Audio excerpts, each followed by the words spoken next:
Okay, I want to stay in the same vein that we were in last time, as we were talking about Jesus being bullied through and rammed through these trials that he experienced. I want to talk about the fear that he was facing as these things went through. That's what bully is. Bully is a fear. Bully is fear. That's what it is. It bullies us around. Now, we've talked about this before. See, Satan did not want Jesus to be crucified. Now, I know that's contrary to what some of us have heard, but I proved it to you through the scriptures. He did not want. He did everything he could. All the temptations was to stop Jesus from going to the cross. But Satan didn't want that to happen, because if that happened, then his head would be crushed. He would be dethroned. Satan would be dethroned. We would have a new king in town and a new king of the universe. So this is what was going on here. Satan is using now fear to stop Jesus from going to the cross, and it's a bully. Now, the plan of the Jews was to arrest Jesus in the middle of the night, and they did. They arrested him, they bound him, they brought him, and they rammed him through these trials. The plan was to have a conviction at daybreak. The Sanhedrin could not meet until daybreak. The court could not meet until daybreak. So they were going to get their conviction at first light. Then they were going to get him to the governor, get Jesus to the governor, to acquire a conviction of death by crucifixion as soon as they possibly could.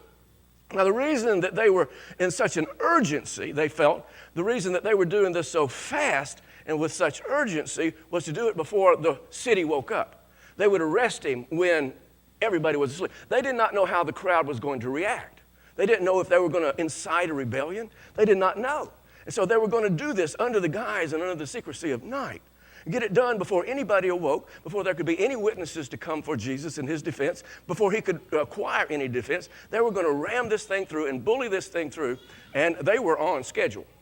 Now, bullying. Bullying is a term that we hear a lot today.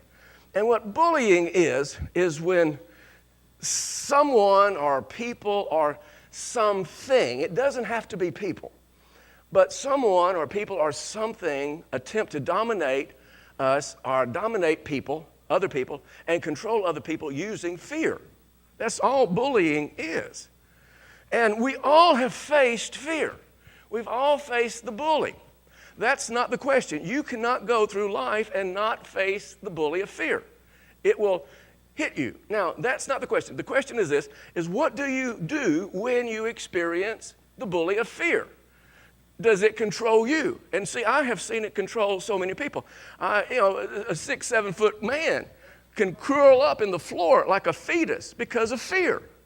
It stops our lives from progressing. It'd be amazing just to know how much fear has robbed from just these people in this room. How much fear has robbed from you from accomplishing what you desire to accomplish and accomplish what God desires for you to accomplish so he can bless your life. You say, that would be just amazing. See, we cannot go through life and not experience fear. That's not the question. The question is, what do we do with it? Does it control us? Does it dominate us? Or do we control it? Do we do it afraid? Do we do it anyway? Do we wade through the fear? See, Jesus was arrested. Fear arrests you. It arrests your life. Fear binds you, and Jesus was bound. They were slapping Jesus around. That's what fear does to us. It beats on us emotionally and spiritually and mentally, and it comes out of our body physically. Fear beats on us. It mocks us. It intimidates us. It insults us. This is what fear does to every single person. And we know that. But can we do what we're called to do with all of this happening and to us and in us? See, courage is not the absence of fear. What courage is doing it through fear. Fear very present, fear very real. Can we continue to do it afraid? And that's what Jesus did. Time after time after time. Are you the Son of God?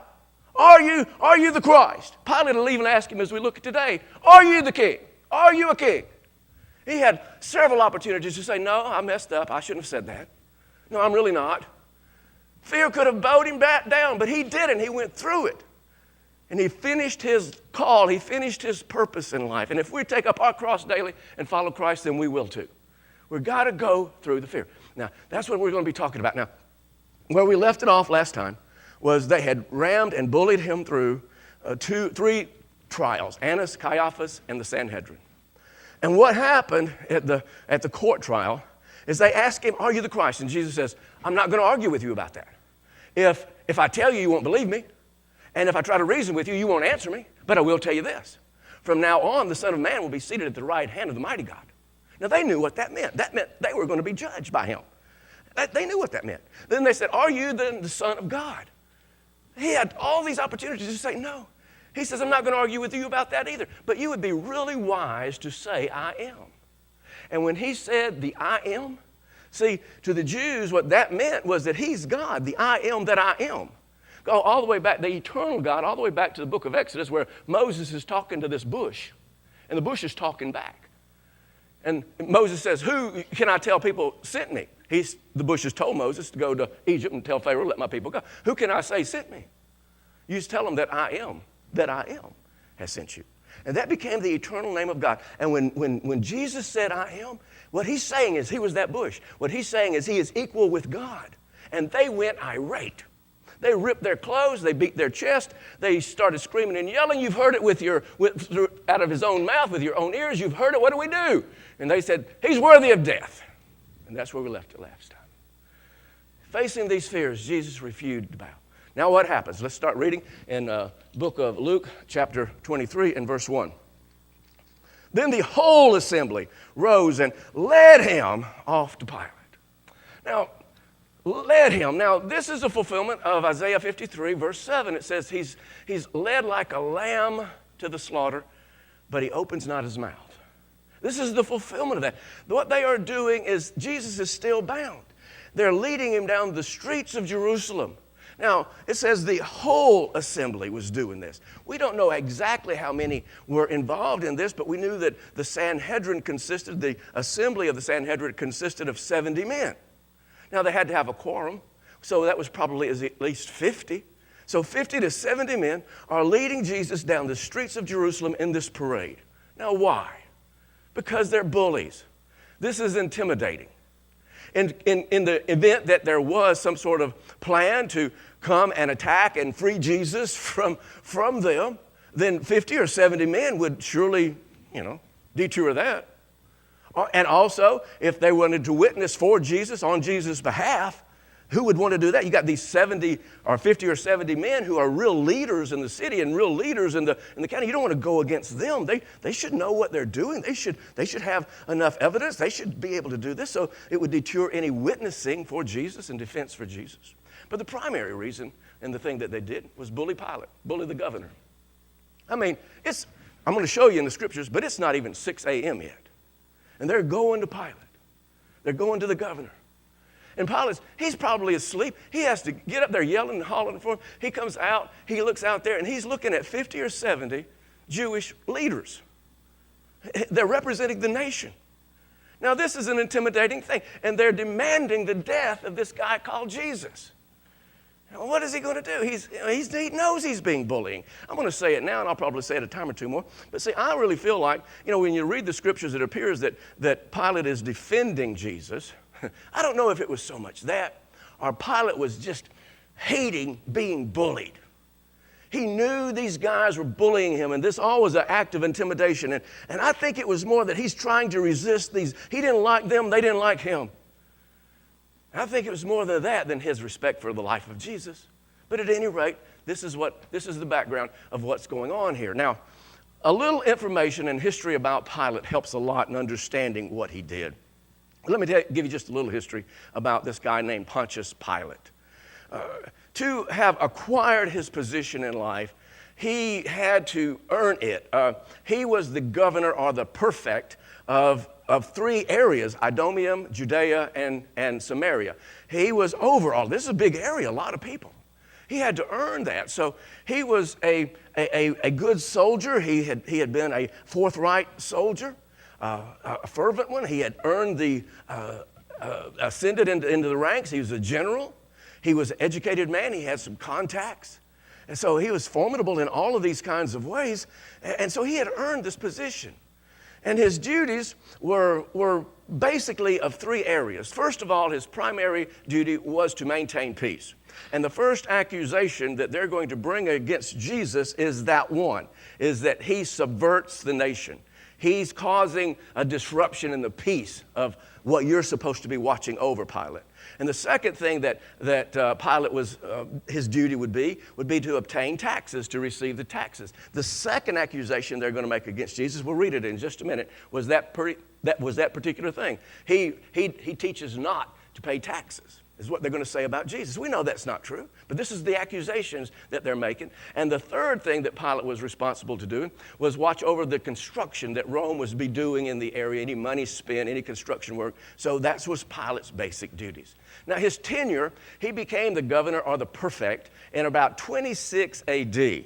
And he governed until 36 AD, and I'll tell you what happened right there at the end of our time together today. So he has this tenure of about 10 years. And during these 10 years, he had the sole responsibility of execution. All executions had to come through him. All verdicts, all guilties for execution by crucifixion had to come through him. So they had to go through Pilate. The Jews had been relieved of any ability or any responsibility to execute anyone. It had to go through the Roman government. So this is what he was doing. Now, he had several near insurrections during his tenure. And these had all gotten back to the emperor, and he was on the emperor's bad list. He was being investigated as this was even going on. Now, one of the things that Pilate did is he brought these standards into the city of Jerusalem and into the temple area as well. And these standards were banners or shields with the emblem of Caesar on it or the Roman Empire emblems on it. And the Jews saw these as idols, and they had a fit. And they asked Pilate to remove them, and he wouldn't. And it came to a showdown. And Pilate finally had to remove them because of the pressure that was being put on him by the emperor. So he had several of these kinds of situations, but the worst one was when Pilate wanted to build an aqueduct.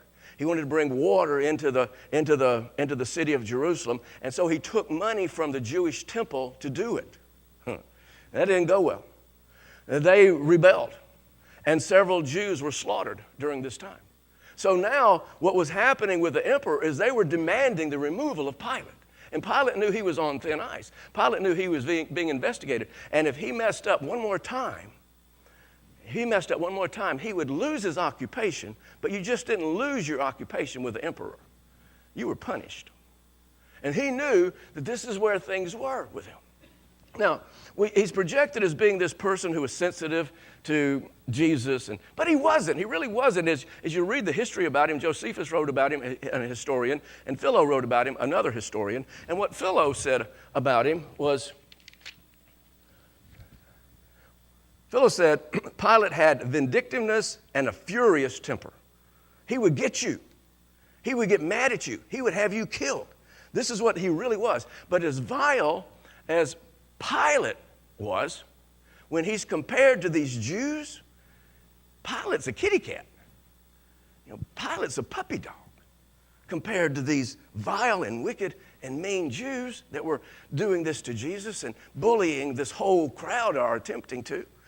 So when Jesus is faced with Jesus in this situation with Jesus, when he has to confront this thing, he's on thin ice. He knows that one more bad uproar was going to cause him his occupation and probably punishment from the emperor.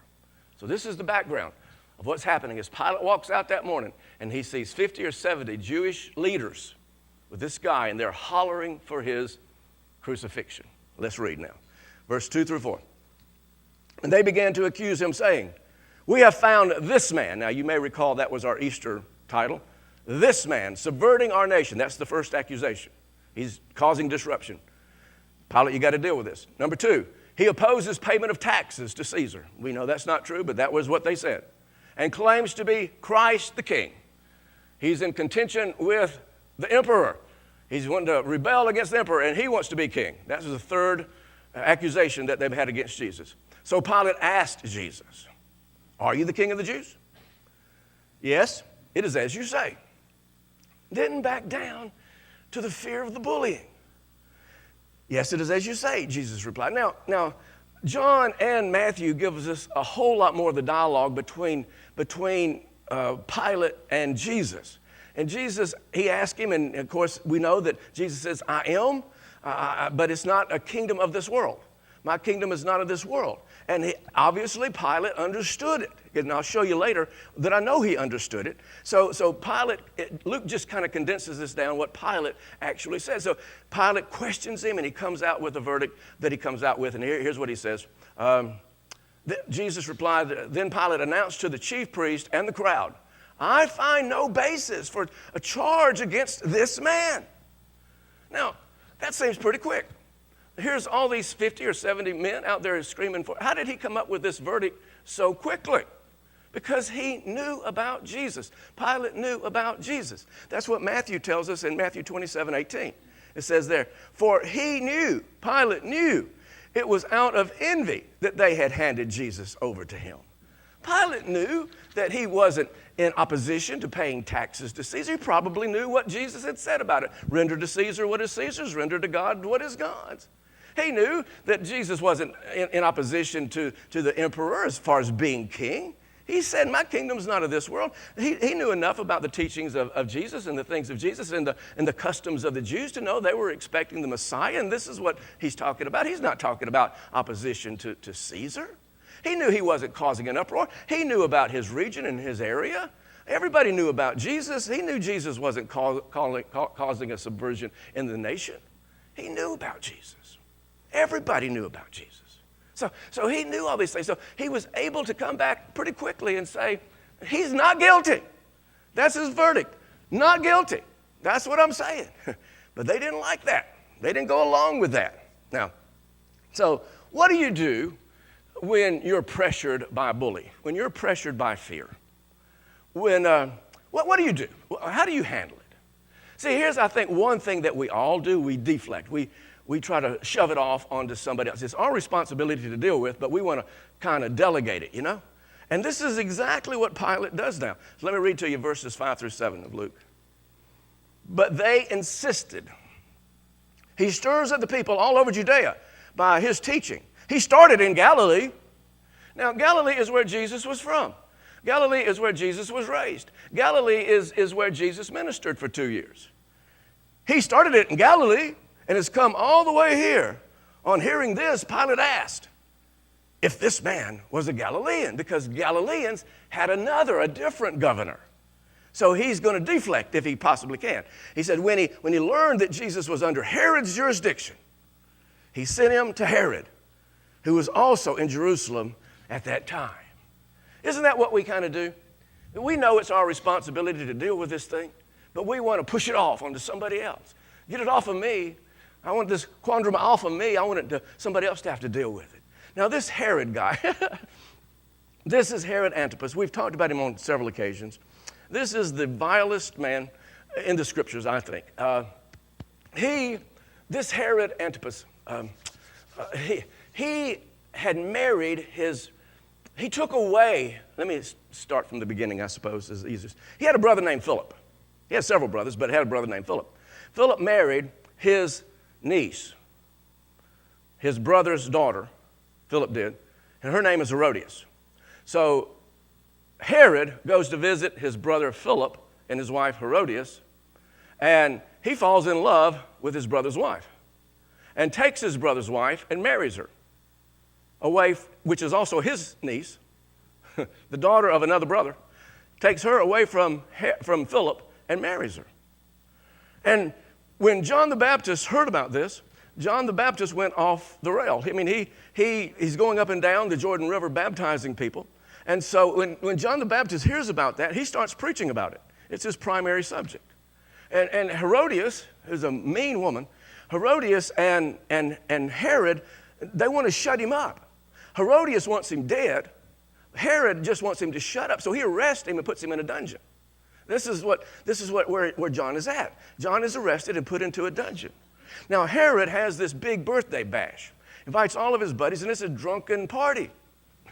And Philip and Herodias' daughter, who is now Herod's stepdaughter, is doing this exotic dance, this sensual dance.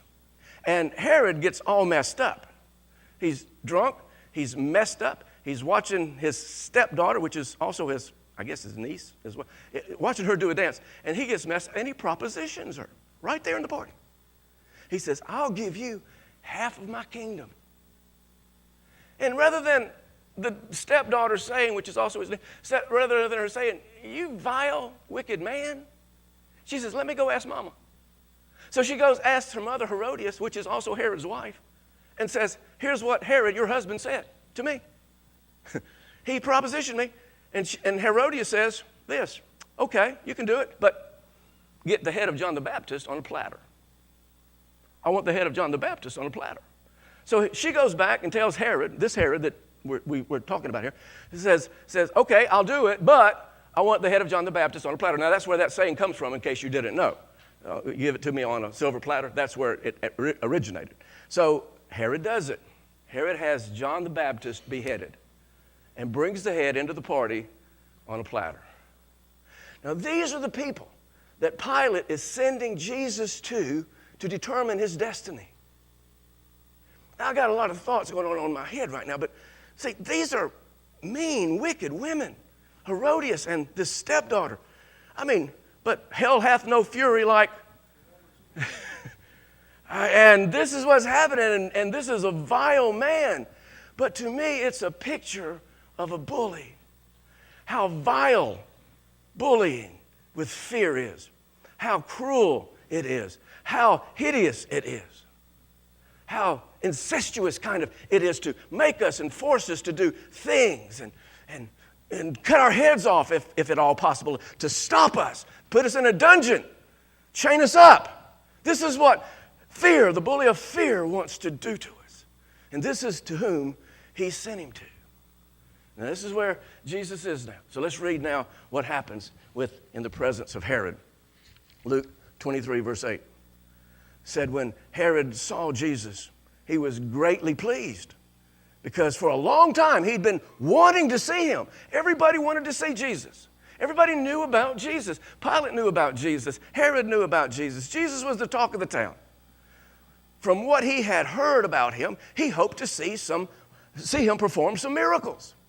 And he plied him with many questions. Now, that word plied, it means to accost with many inquiries.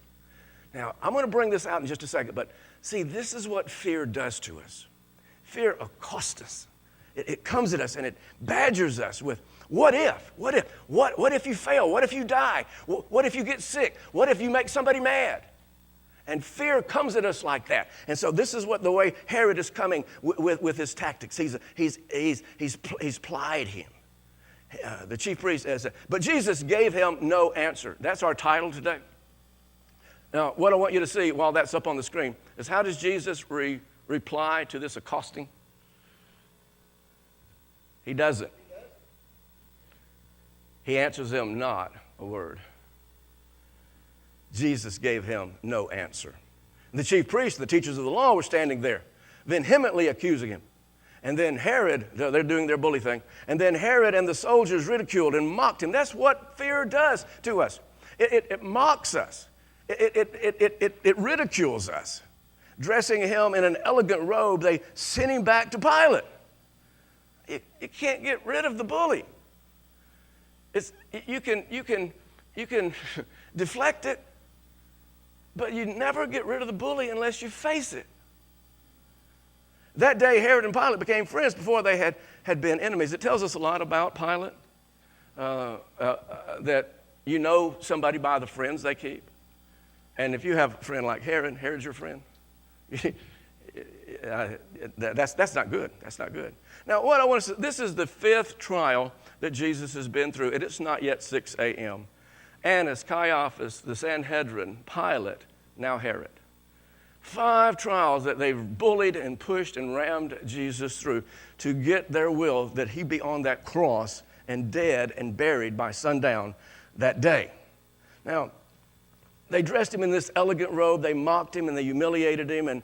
And this is what bullying always does to it. It accosts us. And what I want us to see is this is exactly what fear does to any of us. What if you make people mad? What if you die? You see, bullying is not just people. It can be an illness. It can be a sickness. It strikes fear in you. Bullying can be a phobia. People have all kinds of phobias, right? They have spider phobias and dog phobias and boogerman phobias. They have all kinds, water phobias.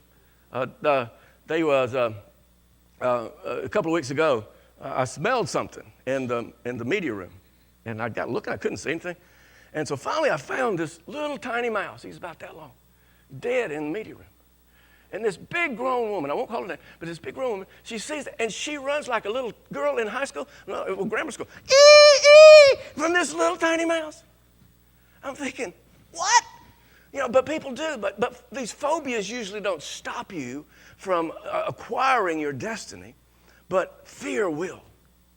And it can come in any kind of a way upon any of us. What do you do when you face the fear? Now, the way Jesus teaches us to do it here is he doesn't even respond to this egotistical maniac. Now, I want you to realize how difficult that would have been. See, the best thing we can do when we're facing the bully of fear is not respond to it, even if it's a person or people. And that may seem like that's a weakness, that, you're just weak if you don't stand up for yourself. No, it takes a lot more strength to not respond than it takes to respond. Here's what I want you to see. So we don't realize how difficult this was for Jesus to not respond. See, this is the egotistical maniac who murdered John the Baptist, who was the cousin of Jesus. This guy murdered his cousin, cut his head off. This is the guy who murdered the mentor of Jesus.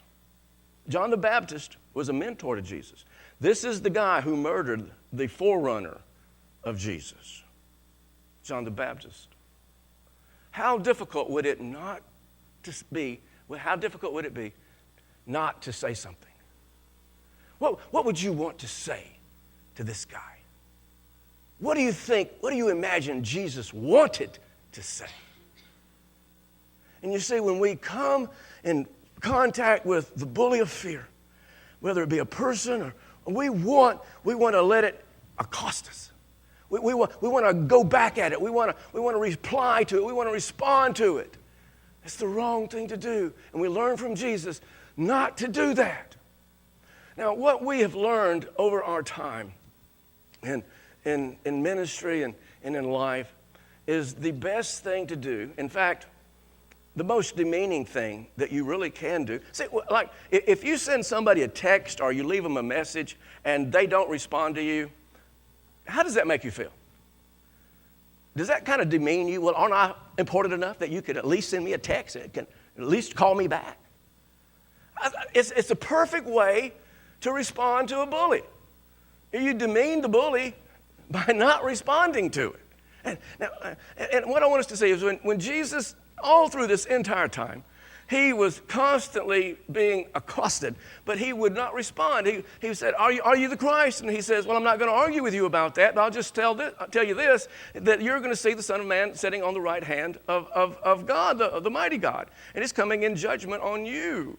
And they knew what that meant. So what I'm trying to relay to you is when we don't attempt to execute vengeance, and we allow God to do it, and we keep our mouths shut, God takes care of it.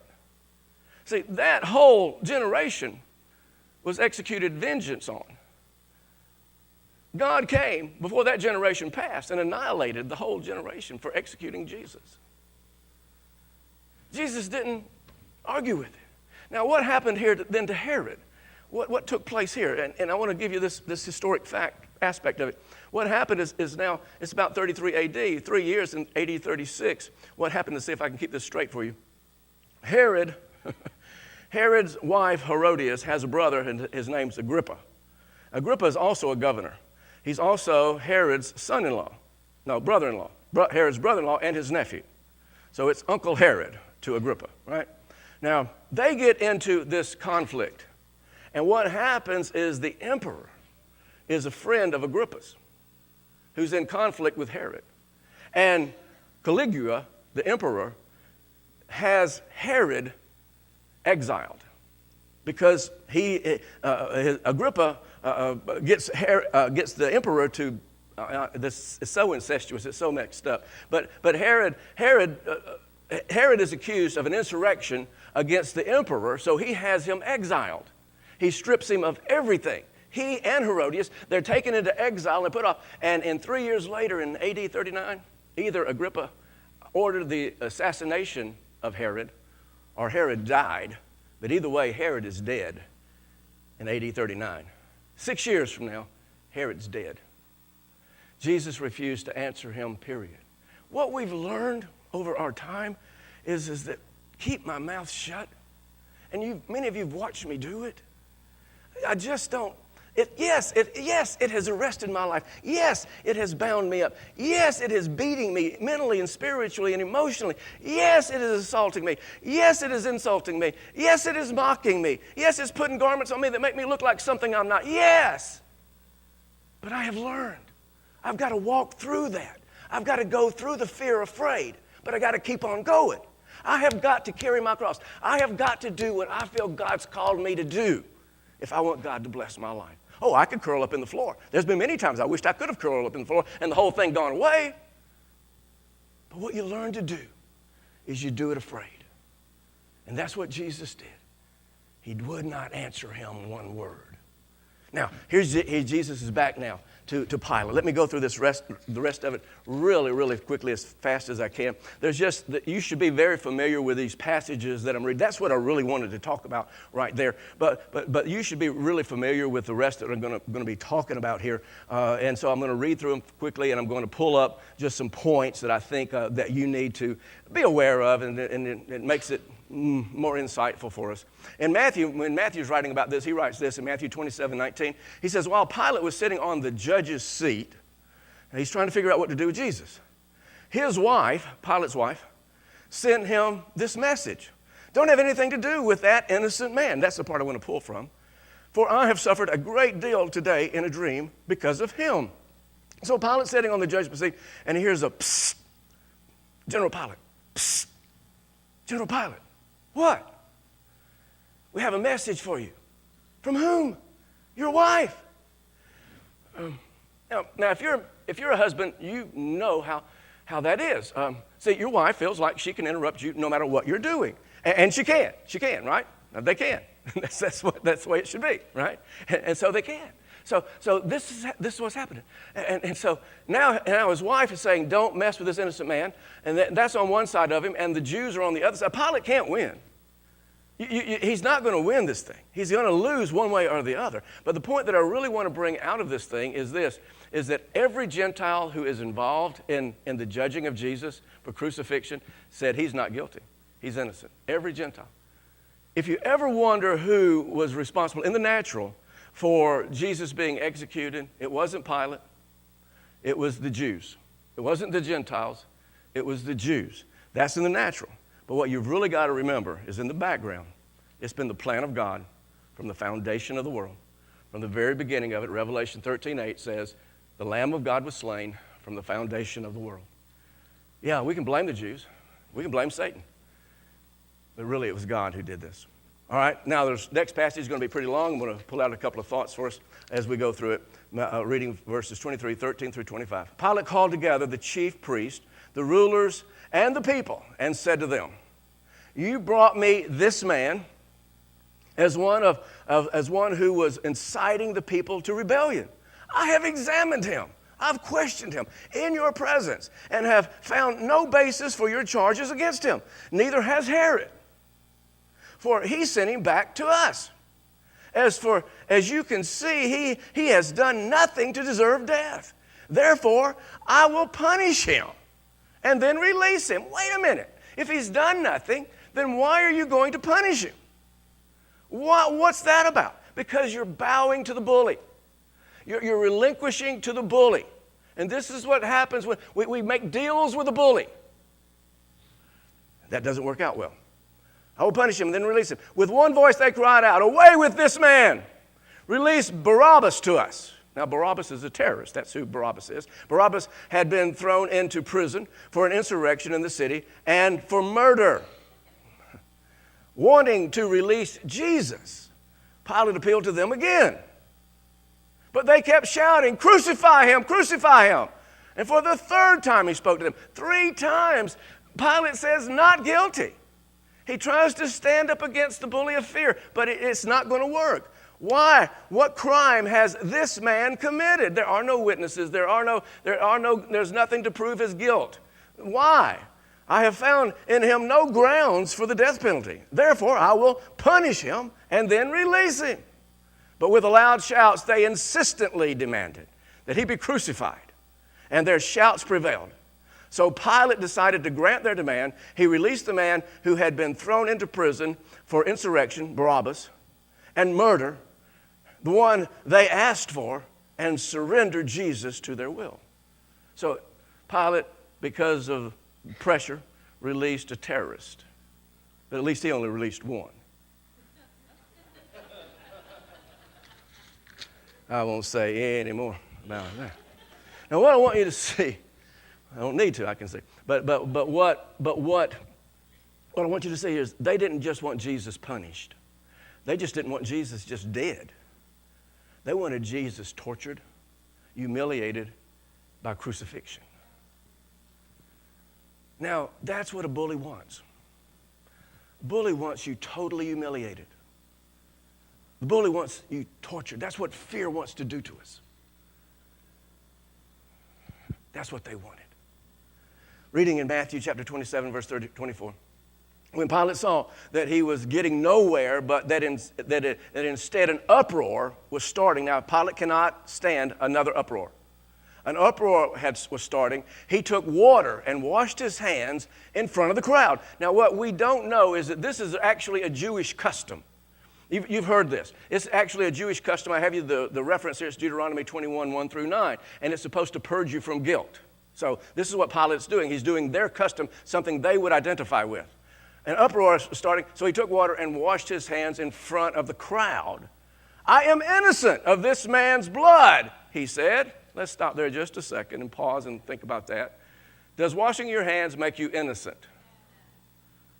So is Pilate innocent? No. What you got to know is there's always consequences when you bow to the bully. Always. I don't care how many times you wash your hands. I don't care how many times you say, I'm sorry. There are consequences. There are consequences when you succumb to the bully of fear. Reading on. It is your responsibility. That's what Pilate said. All the people answered, let his blood be on us and on our children. And it was. Their children died. Their children and their grandchildren died. That generation did not pass. What a sadful declaration they said. He couldn't stand another uproar. So he's bowing to the bully. And then in John 19:12, starting there, reading on, and we'll finish it up right here.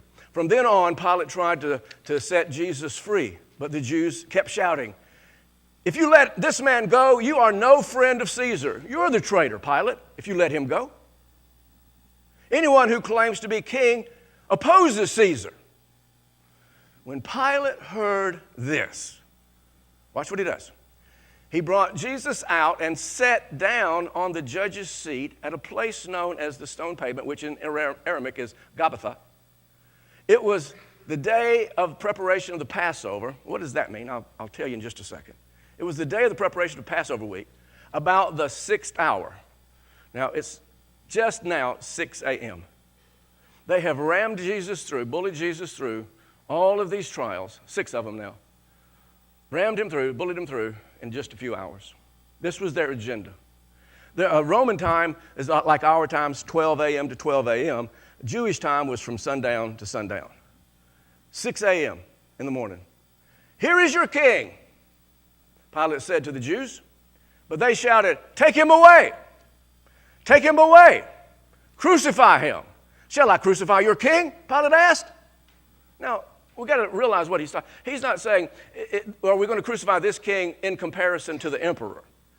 See, he knew that the Messiah, that the Jewish customs was they were waiting on their Christ or their king. And many of the people that were standing there had received Jesus and said Jesus was the Christ, was the king. This is what, do you want me to crucify your Christ? Do you want me to crucify your king? Shall I crucify your king? Pilate asked.